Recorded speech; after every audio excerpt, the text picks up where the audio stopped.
بسم اللہ الرحمن الرحیم۔ السلام علیکم ناظرین، کہانی نگری یوٹیوب چینل میں آپ سب کو خوش آمدید۔ بڑی تپتی دوپہر میں بنگلے کے باہر کھڑا سیکیورٹی گارڈ کی ڈیوٹی سر انجام دے رہا تھا۔ اس بنگلے میں کام کرتے ہوئے مجھے ابھی 3 مہینے ہی ہوئے تھے، سو میں کوشش کرتا تھا کہ وقت پر آؤں اور سارا کام وقت پر کروں، ہر وقت اپنے مالک کی حفاظت کروں، مگر کچھ دنوں سے مالک کی حرکتیں مشکوک ہو چکی تھیں۔ اور آج بھی مجھے ایسا ہی لگ رہا تھا جب وہ 20-22 سال کی لڑکی کو اپنے بنگلے میں لے کر آئے تھے۔ وہ لڑکی تو بہت خوش تھی، مگر مجھے لگ رہا تھا کہ صاحب کی نیت ٹھیک نہیں ہے۔ اور ویسا ہی ہوا جیسا میں نے سوچا تھا۔ ٹھیک آدھے گھنٹے کے بعد لڑکی کی ایک چیخ سنائی دی، وہ مدد کے لیے پکار رہی تھی۔ میں سمجھ گیا تھا کہ وہی ہو رہا ہے جو ہمیشہ سے ہوتا آیا ہے۔ یقیناً صاحب اس لڑکی سے زبردستی کرنے کی کوشش کر رہے ہوں گے، تبھی لڑکی چلا رہی ہے۔ اب بات میرے ضمیر پر آ گئی تھی۔ من یا تو تھپکی دے رہا تھا کہ اپنے ضمیر کو سلا دیتا، یا پھر لڑکی کی عزت بچانے کی کوشش کرتا۔ میں نے سوچا میں آج اپنے ضمیر کو آزماتا ہوں۔ بھاگتا ہوا اندر کی طرف گیا۔ وہاں پر اس لڑکی کے چیخنے چلانے کی آواز آ رہی تھی، جو آہستہ آہستہ دم توڑ رہی تھی۔ میں نے دروازے پر لات ماری۔ صاحب کو بڑا غصہ آیا۔ کون ہے صاحب؟ اندر سے بھی بولے۔ میں نے جواب نہیں دیا کہ کہیں وہ مجھے ڈانٹنا نہ شروع کر دے۔ میں مسلسل دروازے پر لاتیں مار رہا تھا، یہاں تک کہ مجبوراً انہوں نے دروازہ کھول دیا۔ مجھے اپنے سامنے دیکھ کر غصے سے آگ بگولا ہو گئے۔ دفع ہو جاؤ یہاں سے، میرا ذاتی معاملہ ہے۔ میں نے تجھے اپنے گھر کی حفاظت کے لیے رکھا ہے، دوسروں کے گھر کی حفاظت کے لیے نہیں۔ یہ کہہ کر انہوں نے دروازہ پھر سے بند کرنا چاہا کہ میں نے آگے بڑھ کر دروازے کو مکہ مار کر کھول دیا۔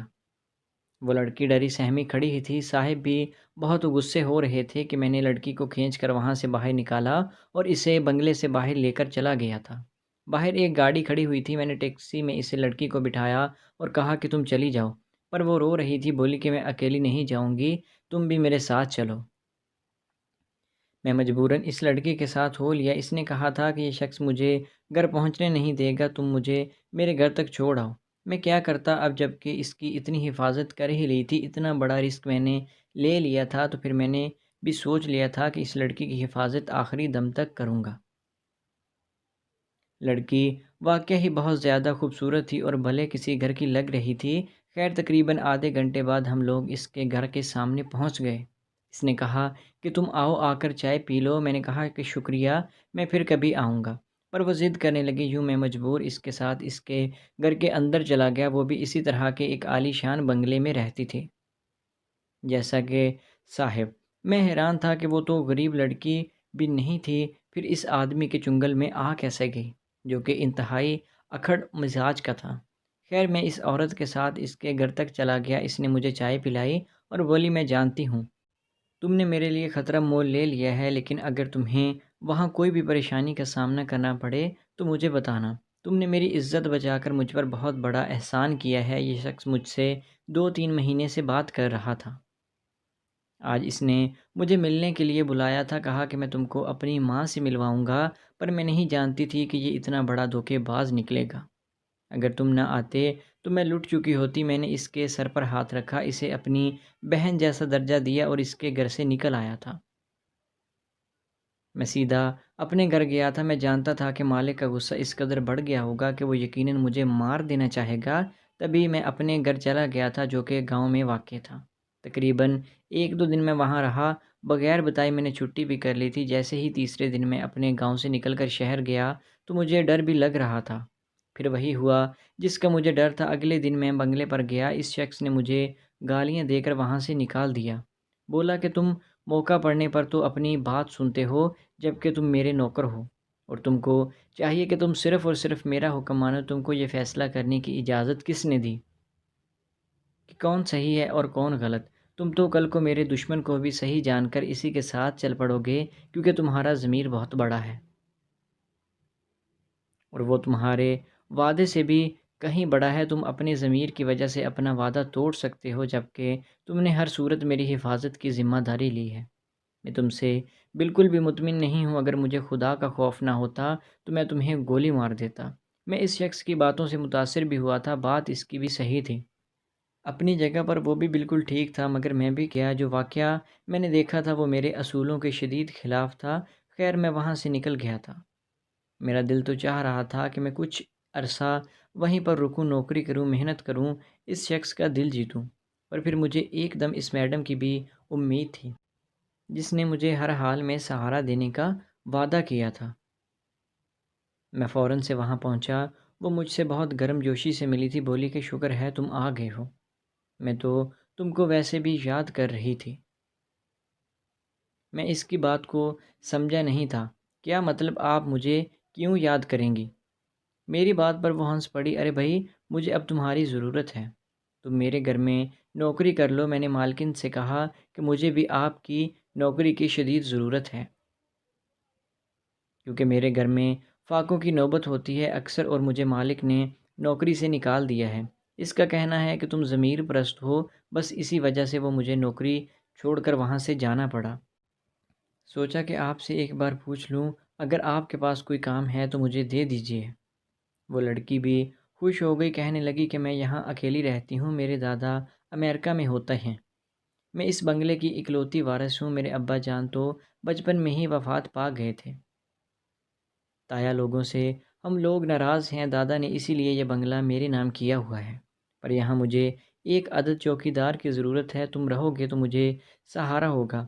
میں نے کہا ٹھیک ہے، جیسا کہو گی میں ویسا ہی کروں گا، پر کہنے لگی کہ ایک بات شرط میری بھی ہے کہ میرا حکم ماننا پڑے گا، چاہے میں کسی دن تم کو کہوں کہ تم مالک بن کر کرسی پر بیٹھو تو تم کو ویسا ہی کرنا پڑے گا۔ مجھے حکم عدولی کرنے والے لوگ بالکل پسند نہیں ہیں، اگر تم نے میری جان بچائی ہے پر تم کو میرا حکم ماننا پڑے گا، اور بغیر سوال کیے تنخواہ میں تمہاری سوچ سے بھی زیادہ تم کو دوں گی۔ میں اس کی بات سن کر حیران ہو گیا تھا، میں نے آج تک ایسی کوئی عورت نہیں دیکھی تھی جو کہ اتنی زیادہ تنخواہ دینے کے قابل ہو۔ اس لڑکی نے مجھے 20,000 روپے تنخواہ پر رکھ لیا۔ میں کل سے کام پر آنا چاہتا تھا، پر وہ بولی کہ تم آج سے ہی کام شروع کر دو۔ میں نے کہا کہ میرے پاس یونیفارم نہیں ہے۔ کہنے لگی کہ تم جاؤ، مالی بابا تمہیں یونیفارم بھی دے دیں گے، اس کی فکر نہیں ہے۔ خیر میں تو کام کی نیت سے ہی آیا تھا۔ اس شخص نے مجھے ایک کالے رنگ کا یونیفارم دے دیا جسے میں پہن کر ابھی باہر کے دروازے کی طرف جا ہی رہا تھا کہ میری مالکن نے پیچھے سے آواز دی، ارے کہاں جا رہے ہو بھائی، ہم سے بھی بات کر کے رک جاؤ۔ میں ان کی بات سن کر رک گیا تھا۔ مجھ سے کہنے لگی کہ آؤ تم کو تمہارا کوارٹر دکھا دیتی ہوں۔ کیا مجھے یہاں رہنے کے لیے کوارٹر بھی ملے گا؟ میں نے حیرانی سے پوچھا تھا۔ ہاں تو اور کیا، تم مارخ جبین کے گھر کی نوکری کرو اور تم کو رہنے کی جگہ نہ ملے، ایسا ممکن نہیں ہے، بس بدلے میں تمہیں میری ہر بات ماننا ہوگی۔ وہ بار بار یہی بات کہتی تھی تو میں سوچنے پر مجبور ہو جاتا کہ نہ جانے ایسی کون سی بات ہے جو مجھے ماننا پڑے گی۔ خیر میں نے اسے ہر بات ماننے کی حامی بھر لی تھی۔ اب وہ مجھے اپنے کمرے میں لے آئی تھی، بولی کہ یہ میرا کمرہ ہے، تم اسے اچھی طرح دیکھ لو، بلکہ یہیں پر آرام کر لو، میں تمہیں شام کو اٹھا دوں گی۔ مجھے یہ بات بہت عجیب بھی لگی تھی، پر میں اس کی حکم عدولی نہیں کرنا چاہتا تھا۔ میں نے اپنے جوتے اتارے اور وہیں سونے کے لیے لیٹ گیا۔ وہ کمرہ بند کر کے چلی گئی۔ جب میری آنکھ کھلی تو یہ شام کا وقت ہو چکا تھا۔ کمرے میں پہلی بار اے سی والے کمرے میں سویا تھا۔ مجھے بہت عجیب بھی لگ رہا تھا، اس نوکری کی کچھ سمجھ نہیں آ رہی تھی۔ ابھی میں بیٹھا گمسم سوچ ہی رہا تھا کہ دروازہ کھلا، وہی لڑکی کمرے میں داخل ہوئی۔ ہاں تم کو نیند کیسی آئی؟ میرا گھر اچھا لگا؟ میرے گھر میں ہر چیز ہی ایسی ہے، پرسکون اور سلیقے والی، اس لڑکی نے کہا تو میں حیران ہو گیا تھا۔ اچھا باجی، اب میں چلتا ہوں، میں نے اس کی بے تکلفی کو نظر انداز کرتے ہوئے کہا تھا کہ ہاں ٹھیک ہے تم چلے جاؤ، اور سنو جاتے ہوئے مجھ سے کچھ پیسے لے جاؤ، تمہاری بیوی انتظار کر رہی ہوگی، تم تو اتنے دنوں کے بعد نوکری سے جا رہے ہو، اپنے گھر جاؤ گے تو وہ تم کو ضرور کوئی نہ کوئی چیز مانگے گی۔ میں سمجھ گیا تھا وہ شاید یہ جاننا چاہتی تھی کہ میں شادی شدہ ہوں یا نہیں۔ میں نے منع کر دیا، جی نہیں، میری کوئی بیوی نہیں ہے۔ میری بات پر وہ ہنس پڑی۔ اچھا چلو جاؤ، اب کل آنا۔ میں وہاں سے نکل گیا تھا، میرے دل میں عجیب و غریب خیالات آ رہے تھے۔ ایک بار کی پڑھی ہوئی وہ خبر یاد بھی آ رہی تھی کہ کسی بڑے بنگلے کی رہائشی عورت نے اپنے ایک نوکر سے شادی کر لی۔ غرض ایسی باتیں میرے دماغ کو خراب کر رہی تھیں، پر میں نے خود کو ان خوشی فہمیوں سے باہر نکالا اور گھر آ گیا۔ اماں سے کہا کہ آپ بھی شہر چلو، میرا یہاں سے 3-4 گھنٹے کی دوری پر گھر تھا، اگرچہ گاؤں جانا فی الحال ممکن نہیں تھا، پر میں اپنی خوشی میں چلا گیا تھا۔ میں نے گھر جا کر اماں کو بتایا کہ مجھے 20,000 روپے کی نوکری ملی ہے، اب میں وہاں آپ کو بھی لے کر جاؤں گا۔ کیونکہ کھانے پینے کا کوئی مسئلہ نہیں تھا، مالکن بہت رحم دل تھی۔ میری بات سن کر اماں خوشی سے پھولے نہ سمائی۔ اگلے ہی دن اماں کو لے کر شہر آ گیا۔ مجھے لگا تھا کہ شاید اب میری نوکری صرف اور صرف مالکن کی حفاظت کرنا ہوگی، گھر کے کام اماں کر دیا کریں گی۔ پر یہاں آ کر اور ہی معاملات ہوئے تھے۔ اماں تو خیر سارا دن کوارٹر میں ہی رہتی تھی۔ وہ بڑے لوگوں کے سامنے جانے سے بھی ہچکچاتی تھی۔ میں اپنا یونیفارم پہن کر باہر گیٹ پر جا کر کھڑا ہوا، پورا دن کھڑا رہا، کبھی کبھی چھاؤں میں آرام بھی کرتا۔ شام ہوئی تو مالکن دروازے کی طرف آئی اور بولی، اصغر تم یہیں کھڑے ہو؟ مجھے ابھی شاپنگ کے لیے جانا ہے، میرے ساتھ چلو۔ ٹھیک ہے مالکن، آپ گاڑی میں بیٹھیں، میں آتا ہوں۔ ارے ایسے کیسے؟ تم آگے بیٹھو گی اور میں پیچھے بیٹھوں گی۔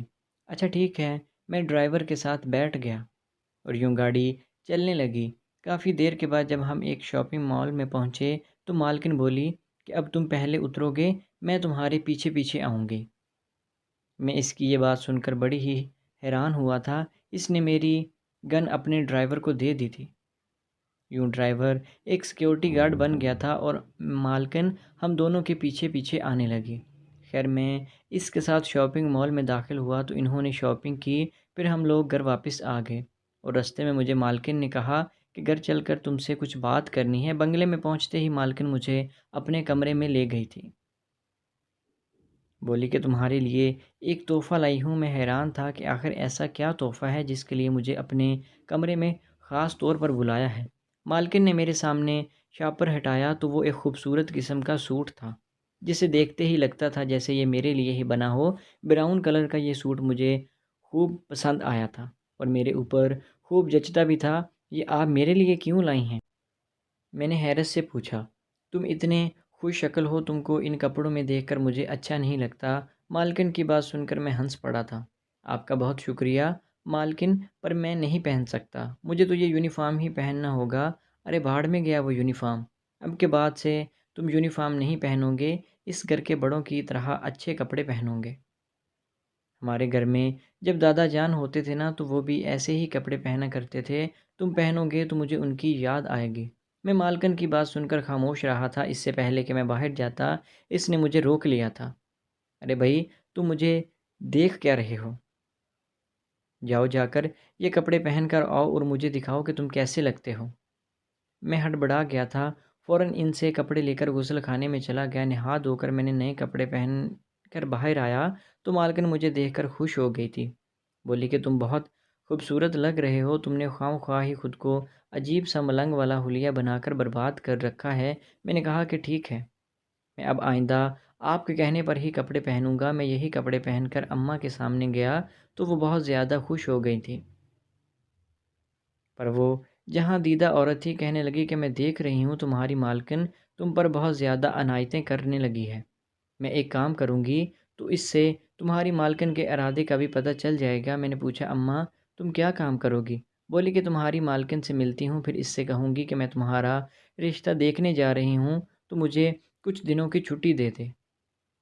اماں کی اس بات پر میں نے بھی ہاں میں سر ہلا دیا تھا۔ مجھے بھی اس مالکن میں کوئی دلچسپی نہیں تھی، نہ ہی میں ان سے شادی کرنے کی زندگی بھر غلامی جیسی زندگی گزارنا چاہتا تھا۔ خیر اماں نے جو کہا تھا ویسا ہی کیا۔ اگلے دن ہی اماں ان سے چھٹی لینے کے لیے چلی گئی۔ مالکن نے یہ سنا تو بہت خوش ہوئی تھی، میرے پاس آئیں اور کہنے لگی میں تم کو اپنے ہاتھ سے دلہا بناؤں گی، تم دیکھ لینا، تم اتنے خوبصورت لگو گے کہ جتنا کوئی بھی نہیں لگا۔ میں تمہاری شادی کے لیے بہت خوش ہوں، تم بھی دیکھنا تم خوش رہو گے۔ مالکن کی بات سن کر اماں اور میں دونوں ہکا بکا رہ گئے تھے۔ اگر مالکن کی ایسی کوئی نیت ہوتی تو پھر وہ مجھ پر اتنی مہربان کیوں ہوتی؟ اماں نے بھی اس شک کو اپنے ذہن سے نکال دیا تھا۔ انہوں نے کہا تھا کہ امیر لوگ ایسے ہیں، ہنس مکھ ہوتے ہیں، ان کو زندگی کی کوئی پریشانی نہیں ہوتی تو یہ ہر وقت مسکراتے رہتے ہیں۔ ہم کو غلط نہیں سوچنا چاہیے۔ اب تم اس کے ساتھ کام کرو، اچھے پیسے دیتی ہے تو تم کو کوئی اعتراض نہیں ہونا چاہیے۔ اگلے دن مالکن مجھے ایک اور کمرے میں لے کر گئی، یہاں پر کتابیں رکھی ہوئی تھیں۔ کہنے لگی یہ لائبریری ہے، تم یہاں بیٹھ کر کتابیں پڑھنے کا ناٹک کرو۔ میں ہنسنے لگا، کیوں مالکن، مجھے تو پڑھنا بھی نہیں آتا، میں کیا ناٹک کروں گا؟ بس تم کتاب لے کر بیٹھو، میں نے کہا نا۔ یہ کہہ کر اس نے مجھے کتاب دے دی۔ میں کرسی پر بیٹھ گیا۔ میں نے سوچا اب اس کی حکم عدولی کی تو وہ چڑھ جائے گی۔ ویسے بھی تو جب اس کی نیت ٹھیک ہے تو پھر مجھے خواہ مخواہی شک کرنے سے کیا حاصل ہونا تھا۔ جب یوں میں چپ کر کے کرسی پر بیٹھ گیا، بولی جب تک میں نہ کہوں تم نے اٹھنا نہیں ہے۔ یہ کہہ کر مالکن وہاں سے چلی گئی۔ ابھی 2-3 منٹ ہی گزرے تھے کہ مجھے دوسرے کمرے سے رونے کی آواز آنے لگی۔ میں یہ سن کر ڈر گیا تھا، پھر سوچا یہ تو مالکن کا اپنا گھر ہے۔ وہ بات الگ تھی جب میں نے ان کی جان بچائی تھی، پر اب یہ تو بات الگ ہے۔ اب تو وہ خود کسی سے فون پر بات کر رہی تھی اور ساتھ رو بھی رہی تھی۔ ان کی ہلکی ہلکی آواز میرے کمرے تک آ رہی تھی۔ میں اپنی کرسی پر بیٹھا ہوا تھا۔ مجبوراً تھوڑی دیر کے بعد رونے کی آواز آنا بند ہو گئی۔ مالکن میرے کمرے میں آئی اور بولی چلو بھائی اب تم جاؤ، میں ٹھیک ہوں۔ مجھے بہت خوشی ہوئی کہ تم نے یہاں آ کر میرا حکم مانا، میرے ساتھ بحث یا پھر بدتمیزی نہیں کی۔ میں نے مسکرا کر ان کا جواب دیا اور واپس اپنی اماں کے ساتھ کوارٹر میں چلا آیا۔ مجھے سمجھ نہیں آ رہی تھی کہ آخر مالکن مجھ سے چاہتی کیا ہے۔ میں تو جتنی بھی کوشش کرتا تھا اسے خوش کرنے کی، وہ ہر بار میرے لیے ایک نیا حکم نکال کر لے آتی تھی، جس کی پاسداری کرنا میرے لیے پہلے سے بھی زیادہ مشکل ہو جاتا تھا۔ اور آج بھی ایسا ہی ہوا۔ خیر اب مالکن نے گھر سے باہر رہنا شروع کر دیا تھا۔ وہ گھر کم ہی آتی تھی، زیادہ تر وہ باہر ہی رہتی تھی۔ میں جب بھی اس کے پاس جاتا، تنخواہ مانگتا تو مجھے ڈھیروں سارے پیسے دے دیتی تھی۔ ایک دن مجھ سے کہنے لگی کہ آج میں تم کو ایک ایسی چیز کھلاتی ہوں جسے تم نے پہلے کبھی نہیں کھایا ہوگا۔ میں نے کہا سو بسم اللہ، آپ نے تو ہمیشہ ہی مجھ پر مہربانیاں ہی کی ہیں۔ بولی کہ تم چلو میرے اس کمرے میں تم کو گھی والا انڈا کھلاتی ہوں۔ اچھا واقعی؟ میں حیران ہو گیا۔ ہاں سچ کہہ رہی ہوں، تم دیکھنا، تم کھا کر ایسا سکون محسوس کرو گے کہ تم زندگی میں ایسی اور کوئی چیز نہیں کھائی ہوگی۔ میں حیران ہو گیا تھا کہ ایسا بھی کون سا انڈا ہے۔ خیر مالکن نے بنا ہوا انڈا آملیٹ میں لا کر ڈال دیا۔ میں حیران تھا کہ مالکن نے آج کھانا خود پکایا تھا۔ خیر میں انڈے بڑے شوق سے کھایا کرتا تھا، مگر انڈا کھانے کے بعد ہی میرا سر چکرانے لگا اور نیند آ گئی۔ میں وہیں بستر پر لیٹ گیا۔ میں اٹھنے کی کوشش کر رہا تھا پر میں ایسا کر نہیں سکا تھا۔ کافی دیر گزر گئی۔ جب میری آنکھ کھلی کمرے میں اندھیرا تھا۔ میں اٹھ کر ہڑبڑا گیا، دیکھا تو کمرہ خالی تھا۔ مجھے بڑی پریشانی ہوئی۔ میں باہر آیا تو مالکن بھی گھر میں کہیں نظر نہیں آ رہی تھی۔ اماں کے پاس گیا تو بولی کہ وہ باہر گئی ہے۔ میں اور اماں مالکن کے بارے میں باتیں کر ہی رہے تھے کہ وہ بازار سے واپس آ گئی۔ ان کے ہاتھ میں بہت ساری چیزیں تھیں اور ایک بیگ بھی تھا جسے آپ اٹیچی کیس کہتے ہیں۔ خیر مالکن نے مجھے وہ سارا سامان ایک گاڑی میں رکھنے کا کہا جو کہ ان کی گاڑی سے کافی بڑی تھی۔ مالکن بہت خوش بھی لگ رہی تھی۔ مجھے گھر کی چابیاں وغیرہ دے کر وہ گھر سے چلی گئی۔ ہم تو سمجھے تھے کہ وہ 2-3 دن کے لیے اپنی کسی سہیلی کے پاس گئی ہوں گی، پر 2-3 دن سے ہفتہ گزر گیا، مالکن گھر نہ آئی تو ہمیں پریشانی ہوئی۔ بالآخر کرتے کرتے 6 مہینے گزر گئے۔ ہم لوگ اب اس محلے میں رہتے تھے۔ لوگ ہم سے پوچھنے لگے کہ تمہاری مالکن کہاں گئی ہے۔ بعض لوگ تو ہم پر شک کرنے لگے تھے کہ کہیں ہم نے اسے کوئی نقصان تو نہیں پہنچا دیا۔ یہاں تک کہ ایک بار پولیس بھی آئی پر ان کو کوئی ثبوت نہیں ملا تو وہ واپس چلی گئی اور کوئی رپورٹ وغیرہ بھی درج نہیں کی۔ تقریباً 1 سال کے بعد اس بنگلے پر دستک ہوئی۔ میں نے دروازہ کھولا، سامنے ایک بوڑھا آدمی کھڑا تھا۔ کہنے لگا بابا جی کہ میں ماہ رخ کا دادا ہوں، میں انہیں عزت سے گھر لے آیا۔ کہنے لگا بیٹا کیا تم ماہ رخ کے شوہر ہو؟ میں نے کہا جی نہیں، انہوں نے مجھے نوکری پر رکھا تھا، مجھے پکا شک تھا کہ ایسا ہی ہوگا۔ بوڑھا آدمی پریشان ہوتے ہوئے بولا جی میں سمجھا نہیں۔ بس بیٹا میں تمہیں کیا بتاؤں، بعض اوقات ایسی باتیں ہو جاتی ہیں کہ انسان خود شرمندہ ہوتا ہے۔ اب تم میری بتاؤ، میری بیٹی کو کیا ضرورت تھی کہ بیرون ملک ایک فرنگی سے یہ کہنے کی کہ اس کا شوہر اس پر ظلم کرتا ہے، اور وہ اس کو تمہاری تصویریں اور ویڈیوز بھیجتی رہی کہ وہ بہت پریشان ہے کیونکہ اس کا شوہر اس پر ظلم کرتا ہے۔ تم تو جانتے ہو کہ انگریز ان باتوں کے پہلے ہی بہت گرویدہ ہوتے ہیں۔ میں نے اپنی پوتی کو بہت منع کیا تھا کہ وہ ایسا نہ کرے، لیکن وہ کہاں سنتی تھی کسی کی۔ بس اب وہ امریکہ چلی گئی ہے، اللہ اس کو ہدایت دے یا پھر اس کو زمانے کی ٹھوکریں کھا کر خود ہی سمجھ آ جائے گی۔ بوڑھے بابا کی یہ کہانی سن کر میں بڑا پریشان ہوا تھا۔ سچ ہے کہ جب انسان کی ماں نہ ہو پھر انسان ایسے ہی بھٹکتا ہے، اور خاص کر عورت کی تربیت نہ ہو تو وہ پورے خاندان کے لیے خطرناک بن جاتی ہے۔ بابا جی ہمارے اخلاق سے متاثر ہو کر ہمیں رہنے کی جگہ دے دی۔ میں ان کی خدمت کرتا ہوں، وہ مجھے بیٹا کہتے ہیں، اور میری والدہ ان کو ابا جی کہتی ہیں۔ اب ہم سوچ رہے ہیں کہ ہمارا سارا خاندان ہی اس بنگلے میں آباد ہو جائے، کیونکہ بابا جی کا کوئی وارث نہیں ہے۔ اور جو ہے